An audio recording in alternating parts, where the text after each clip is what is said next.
My name is George Filer III. The reason I'm here is because George Filer V is in the hangar and will be born on Friday. And I'm a retired intelligence officer and flyer with almost 5,000 hours, and I didn't believe in UFOs until London Control called us in the winter of 1962 and asked us, would we chase one?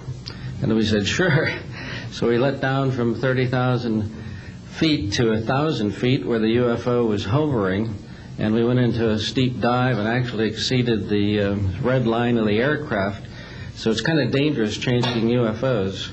In any case, I was able to get the UFO on the aircraft radar at about 40 miles, and we could see a light out in the distance, and as we closed, we kept on picking up this radar return. Point I'm mentioning that the radar return was very distinct and solid, indicating it was some kind of a metallic object. We got about a mile from the UFO, and it kind of lit up in the sky and went off into space, very similar to what the shuttle looks like when it takes off. Later on, I was working in intelligence in Vietnam. I briefed General Brown about UFOs when I was in 21st Air Force, McGuire Air Force Base. Briefed General Glau about a UFO over Tehran, Iran in 1976. That two F-4s from the Iranian Air Force had taken off and tried to intercept the UFO. And when they turned on their fire control systems, they immediately went out. All the electrical systems went out. The planes had to return to base. This was particularly significant because it was also picked up on satellites. In 1978, on January 18th, I was going into the base. Every morning I did the briefing to the general staff, and I noticed that there are some lights off in the distance at the end of the runway there.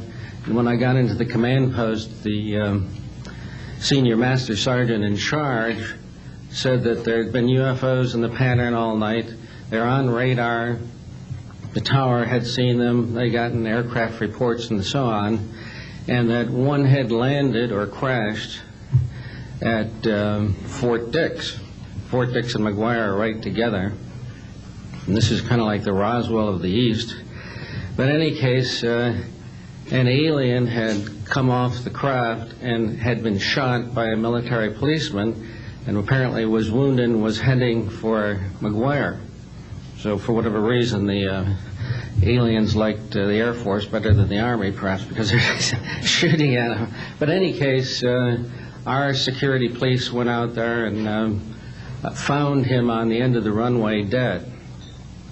And they asked me to brief the general staff, General Tom Sadler, and at the 8 o'clock stand-up briefing. And I said, I don't think I want to do this. You know, the general doesn't have a good sense of humor, and I'm not sure I believe this. So I did some checking, called the 438th Command Post, and everybody had pretty much the same story.